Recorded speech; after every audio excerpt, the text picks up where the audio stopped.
Welcome everyone to another episode of FBLA in Conversation. This week I have with me Lisa Liu. Lisa is an associate at Warshaw Burstein, where she is a member of the firm's real estate and litigation groups. Her practice concentrates on commercial and real estate litigation, including novel or complex landlord and tenant matters. She has represented both landlords and tenants in complex and sophisticated cases in the New York Supreme, civil, and appellate courts. Welcome, Ms. Liu. Thank you so much, Sydney. Fantastic. So I want to start really generally. Could you just tell me a little bit about where you went to school and where you kind of started this whole legal journey? Absolutely. I went to college at University of Michigan, Ann Arbor, and then right after graduation, I came to New York City to attend Fordham Law School. It was somewhere around the middle of my college years that I decided law was the way to go for me. I started out in business. Both of my parents do business, so sort of the natural path, but I always gravitated towards writing and reading and research, and it to me at the time it felt like law was a really good fit for those. And from there in college I did a law prep program. It's called the Ronald HB program out of St. John's Law School, and it's a fantastic program for minority students who are interested in getting into the legal profession and increasing the diversity in our field.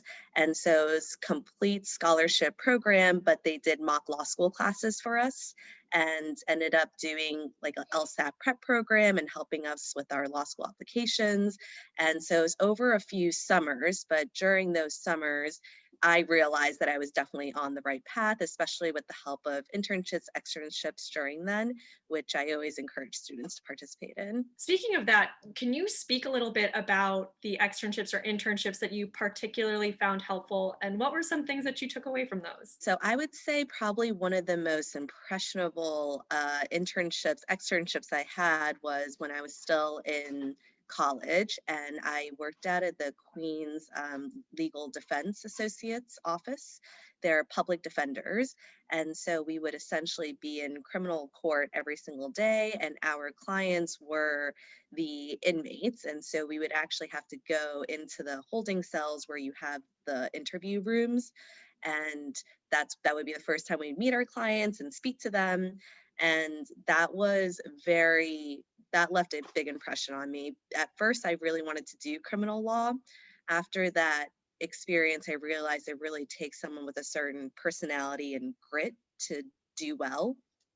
And for me, the business side of law became much more interesting during that time. And so, whether or not it ends up being something that you ultimately pursue, those internships are just a great experience to figure out what exactly you want. Right. So now currently you kind of practice in litigation and real estate. Can you kind of speak about how you found that practice, or did that practice find you? That's a great question. I would say it's a little bit of both. I've always had an interest in real estate, even growing up. I remember on Sundays growing up in New Jersey, my mom and I would go to the open houses just to see what was in the market. How it turned into a career profession, probably a lot of it has to do with living in New York City. I mean, we're in such a unique city where real estate functions very differently than in most places, especially the suburbs, which is the majority of America. And, if you think about Manhattan Island, it's less than 14 miles long and 3 miles wide. That is not a lot of real estate for so much development and transaction to be going on. And I think even from that transactional standpoint, which is where I started my career right out of law school, I went to a boutique law firm and I was doing mostly corporate governance and due diligence for commercial real estate transactions. And there, you can see why New York is such a popular place for real estate because of it used to be more friendly laws, towards development. And that really piqued my interest quite quickly. And so, whether or not it's been in my legal career or just in my free time and in the associations that I am very involved with, that's sort of the area of practice that I keep gravitating towards. Fascinating. So I do want to ask, what kind of matters do you handle both long term and short term? And are there any in particular that stick out to you that were especially meaningful or had an especially large impact on your career? I would say most recently, 2020, being the pandemic year, there are so many disgruntled landlords, tenants, commercial businesses that are very actively suing and defending against these landlord tenant claims that we see a lot. Um, Currently, it's mostly been commercial landlord tenant law that I've been working in mostly just because Governor Cuomo's executive orders have sort of put a pause on residential tenants and trying to evict them or seek repossession of any of those premises. And so that has all been very interesting because the law is changing almost every day. You have to follow up on what the executive orders are saying, what the city council is promulgating, and you have to take all of that into consideration before you start a lawsuit. The worst would be to tell your client, yes, we're ready to go and file, and you spend all this time and billable money, your client's money, trying to start this lawsuit just to get into court to have someone tell you, actually, you're not allowed to do this now. Sorry, wait until the stay is lifted. And so it's always been important. That's why we have CLEs, but it really feels like in the last few months, it's never been more important to really keep up with the legislation so that we can do our best to represent our clients. Right. That makes a ton of sense. And I want to follow up on that with a question for you. It seems like the theory that we learn in law school and the actual practice of law can sometimes feel like oceans apart. So, what are some things that you've learned as a young attorney practicing now in all of this craziness of the coronavirus? What are some things that you think is really important for especially younger attorneys to remember? I would say, just in general, while you're in law school, to me, that was the process of trying to figure out what type of practice area I wanted to get into. But even that, it's really a long journey. It's not something you're going to figure out in the 3 years of law school. Practice really is the best way to know as quickly as possible what you really have a passion for and what you can see yourself doing for not just the next year to 5 years, but 10 years, 20 years, whatever length your career may be. And so for me personally, it was, like I said, the internships and the externships, even the clinics at school, any resources that the law school is giving you to give you a chance to figure out what that passion is. Take advantage of every single one of them. I remember when I was in law school, one of my friends got into, I think it was like the bankruptcy clinic or something, and he had no interest in practicing bankruptcy law, but that was just the clinic that he got. And so at the time, he just decided to go for it and attend the clinic. And at the end of it, he ended up, I think he practices bankruptcy law now. So the point of the story being, you just never know. You never know what is going to really speak to you, really connect to you. Sometimes it could even be a mentor, see how you someone practice, and they become a model for how you want to practice or what kind of lawyer you want to be, and they will have large influence over what direction your career goes. So I would say bottom line, always have a goal, always have something that you're working towards, but stay flexible.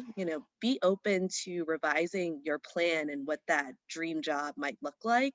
It might be very different than what you imagine it to be while you're in law school. That's great advice, especially looking forward, just because as the entire interviewing and recruitment process has been shifted this year, thanks in part to coronavirus.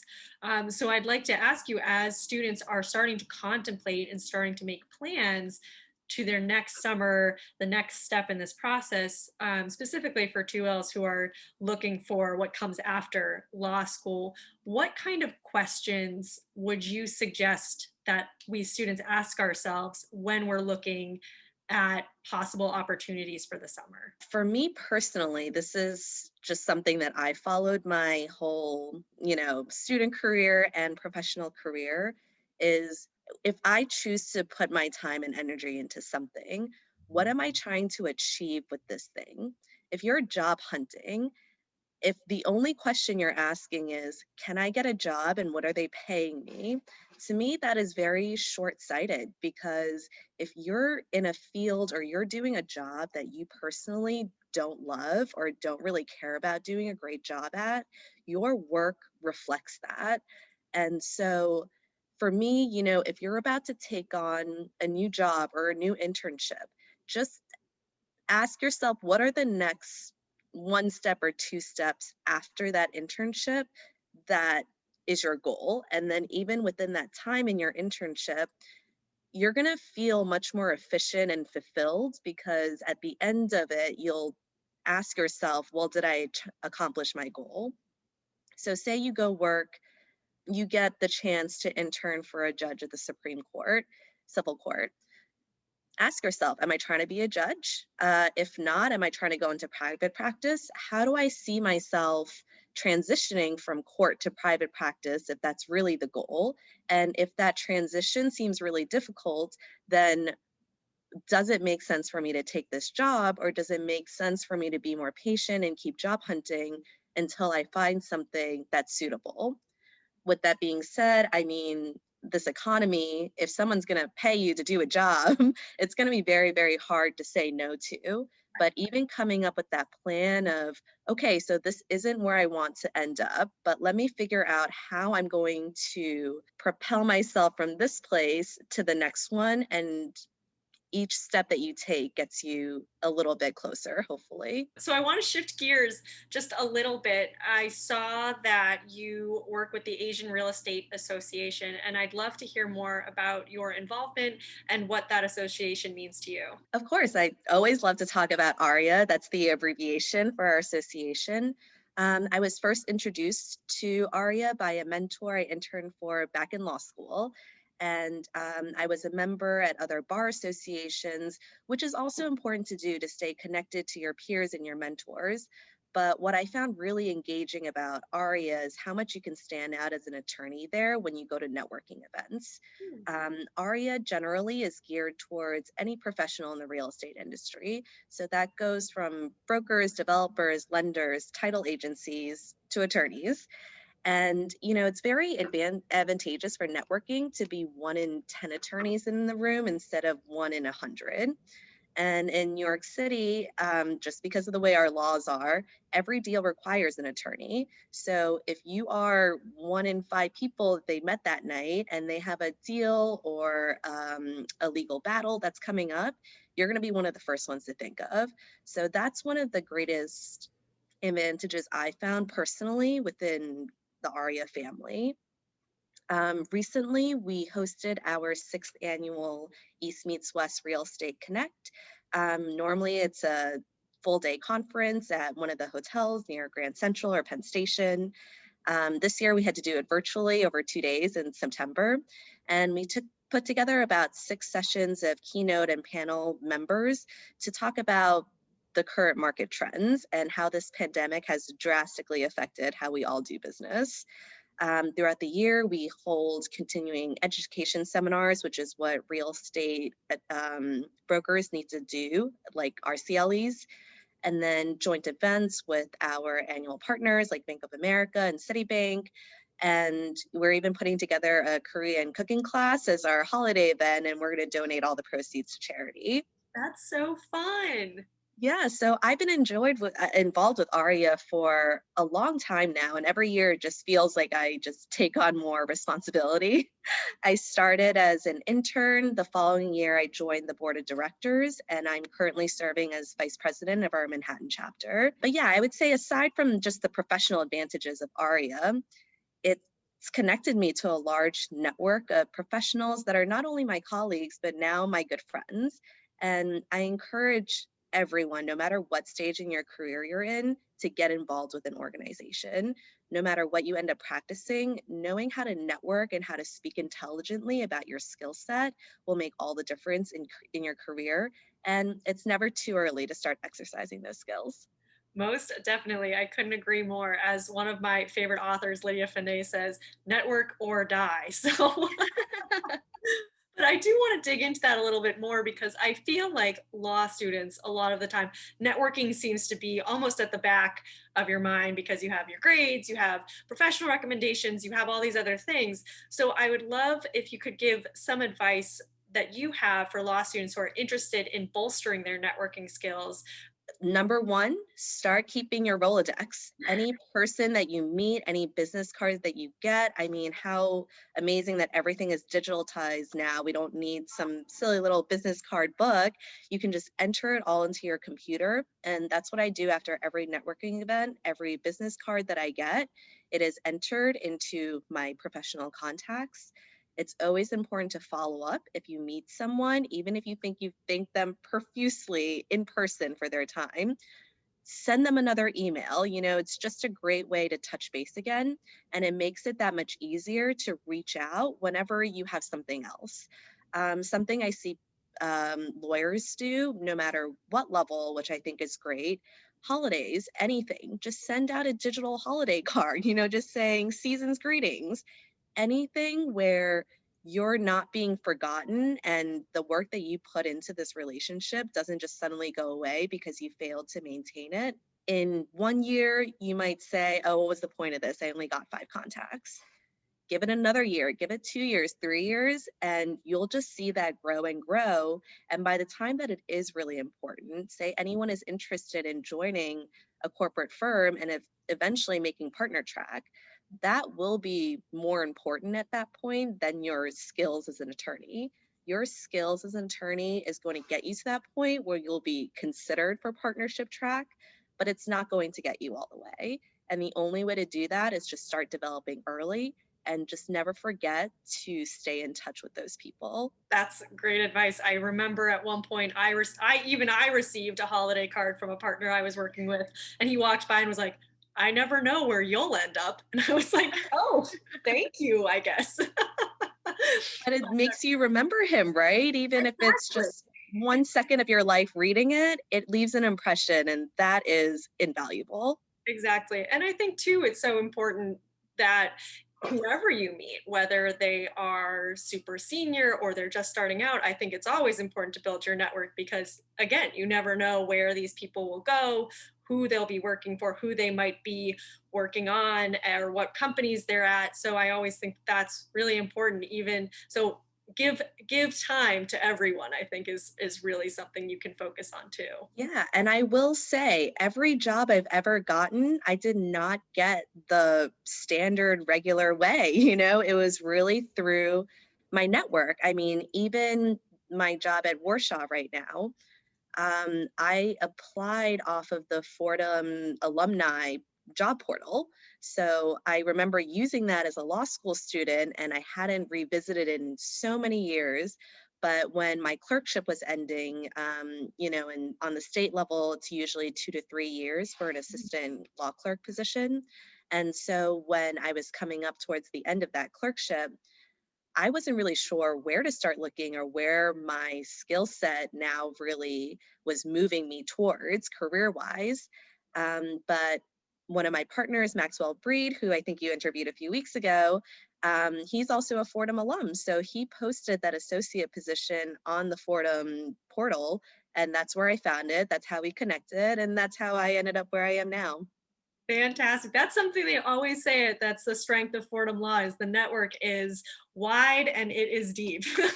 Yes, take advantage. I mean, the resources that Fordham provides to both students and our alums. I mean, I haven't been to any other law school, but it's incredible what they're still able to maintain and how connected Fordham alums feel to each other. So I've actually had students who I don't know where they found me, but maybe they were interested in Warshaw in general, and we're just looking at which attorneys went to Fordham, and she just cold emailed me, and we've been in touch for a year or two now, and anytime she has questions or she has time and she wants to get an internship, I'll put her in touch with people that I think that I know, and I'm more than happy to help, even though I physically never met her. Amazing. Well, to wrap up, do you have any parting pieces of advice for students who, well, right now we are all going into finals, but do you have any parting pieces of advice for us who are in law school and just waiting for the end? Well, number one, stay sane. I know it's not easy and you might want to rip your hair out some points, but you'll get through them and then they'll be done. And hopefully you won't have to think about exams for a while. But number one, whether you're a student or you're practicing, be persistent, be proactive. Nothing is ever going to just fall into your lap because you deserve it. Even everyone who deserves it, they're fighting for those positions. And so never be afraid to reach out or speak up. And partners, older attorneys, they will be so impressed with that, much more so than I think we realize when we're younger. But having that confidence and that drive, that's really what they're looking for. Fantastic. Well, Lisa, thank you so very much for your time and for your insightful and thoughtful answers. To everyone else, thank you so very much for joining us on FBLA in Conversation. I hope to see you next time. Thank you. Thank you.